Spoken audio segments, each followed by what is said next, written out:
আসসালামু আলাইকুম, কেমন আছেন সবাই? আশা করছি আল্লাহর রহমতে অনেক ভালো আছেন। ঈদ মোবারক সবাইকে।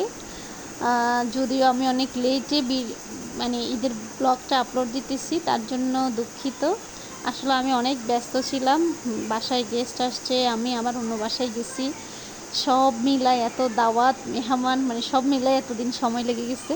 তো এই তো আজকে মানে ভাবছি যে না, আজকেই ভিডিওটা আপলোডে দিয়ে দিব। এই তো আজকে একটা নতুন ভিডিও নিয়ে চলে আসলাম। এটা হচ্ছে আমার ঈদের দিনের ভিডিও। ঈদের দিন একদম সকাল সকাল উঠে গেছি, উঠে হচ্ছে নাস্তা কী বানাবো আজকে ওটা ঠিক করলাম যে না, আজকে সেমাই বানাবো, তারপর হচ্ছে নুডলস বানাবো, তারপর হচ্ছে পোলাও করব, দুপুরের জন্য রোস্ট করব, আর কিছু রান্না করব না আজকে। এই পর্যায়ে একটু কি রান্না করবো, যেহেতু আমাদের ঈদের দিন আমাদের কেউ আসে না বাসায় খুব একটা। ঈদের পর থেকে পরের দিন থেকে মেহমান আসে। তো এই তো নুডলস বসাই দিলাম এক পাশে, আর এক পাশে দুধ গরম করতেছি।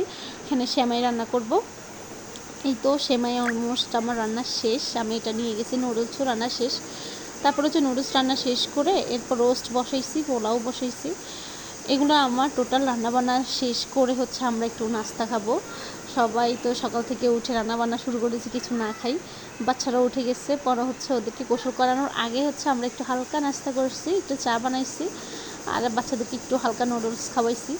খাওয়ার পরে সবাই গোসল করতে গেছি, বাচ্চাদেরকে গোসল করাইছি, গোসল করাই নিয়ে আসছি। পরে আমি একটা সুন্দর একটা ড্রেস পরছি, এটা হচ্ছে আমার বোনের পেজ থেকে নেওয়া। এই তো গোসল করা শেষ, আমার বাচ্চাদেরকে রেডি করে ফেলছি। ওর পাপার সাথে এখন ঈদের নামাজে যাবে।